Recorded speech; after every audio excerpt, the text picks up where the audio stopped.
Well, I think the university is an important place to be able to understand the complexity of architecture, and for young architects to take a variety of courses, not only specifically in the discipline of architecture, but also out and around architecture. So it's very important that they learn to speak to people who are not architects while they are studying, so they can practice telling people what they're trying to do, Mm. and because otherwise it becomes a very enclosed circle of kind of jargony language around things that only the group of architects studying at the same time will know anything about. So I think universities are great places to bring complexity to this question about what it means to be an architect, all the different ways that you can be an architect, and then architecture in the community is, I think, really closely aligned to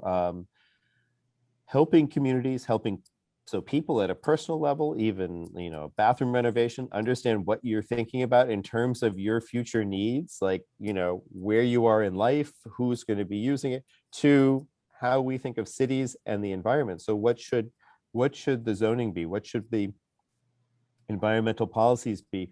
What building materials should be used? How efficient should buildings be? How do we make that happen? So I think at every point, architecture is kind of part of this larger conversation. If you even go beyond that and think anything that's structured, and we often use the term, the architect of the American economy, or the architect of the Mm.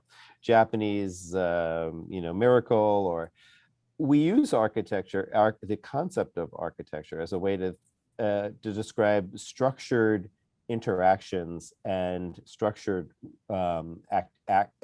activities. And I think that in that context, what we teach our students is how to take raw material and ideas and contexts and kind of structure visions around them. And it's simply what we do as human beings as we carry out our lives. So I kind of fail to see a real distinction, a real structural and philosophical distinction between architecture as a practice and as an educational direction, and kind of the course of each of our lives on this planet, and how we're treating the planet and where the planet is going.